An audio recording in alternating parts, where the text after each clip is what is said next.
Yucatan Peninsula. 1549. A fleet of Spanish galleons arrive on the coast of the New World.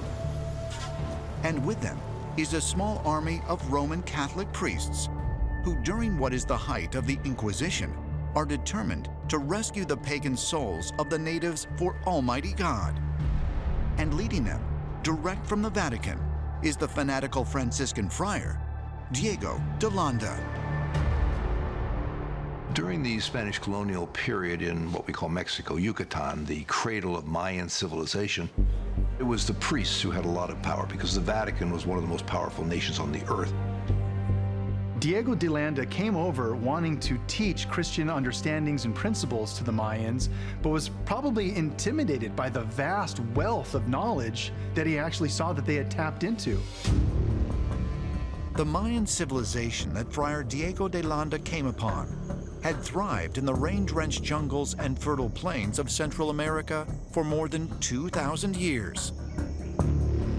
The Spanish conquerors found pyramids, they found temples, they found paved roads, and they found thousands and thousands of Maya handwritings, thousands of it.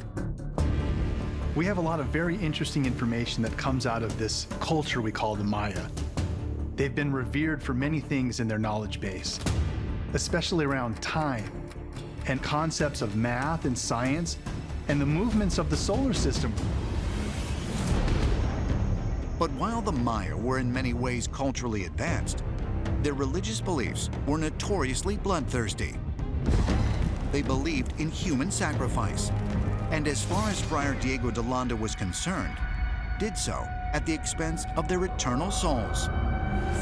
It was a clash of cultures that would not end well for the Maya people. Diego de Landa, later, when he was back in Spain again, he wrote down, "We found thousands of handwritings of the Indios, but they all contained just devil's things."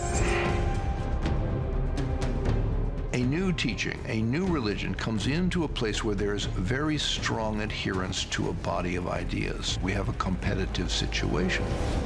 One maneuver is to destroy as much evidence of the old way as you can, and that will help reduce its grip.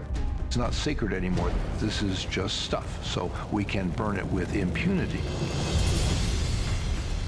On July 12, 1562, the Catholic priests, with the armed assistance of the Spanish military, executed what was known during the Inquisition as an auto de fe, or act of faith,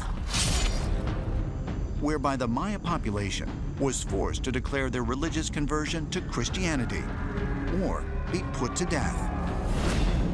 It was also a day that reportedly saw the destruction of all of the Maya sacred scrolls and more than 5,000 priceless images, an entire historical record.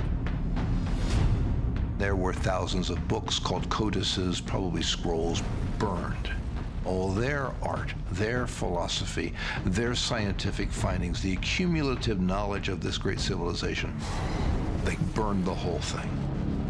But by burning the vast knowledge accumulated by the Maya, did Friar Diego de Landa also destroy something of even greater historical value? Might he have erased all traces of the Maya's extraterrestrial ancestors? There's a very interesting information told to us by the Mayan elders that still exists today. They speak of a time that they were led to this land by the sky people. Could they be referencing some type of lost race, even possibly extraterrestrial in nature? They seem to have knowledge of math and science, which we can't explain how they got this information. When you ask them, how did they gain all of this amazing information, they always reference, we learned it from the sky people. There were traditions in ancient Mexico of a great teacher arriving on the Gulf Coast. And when he arrived, he brought with him the arts of civilization.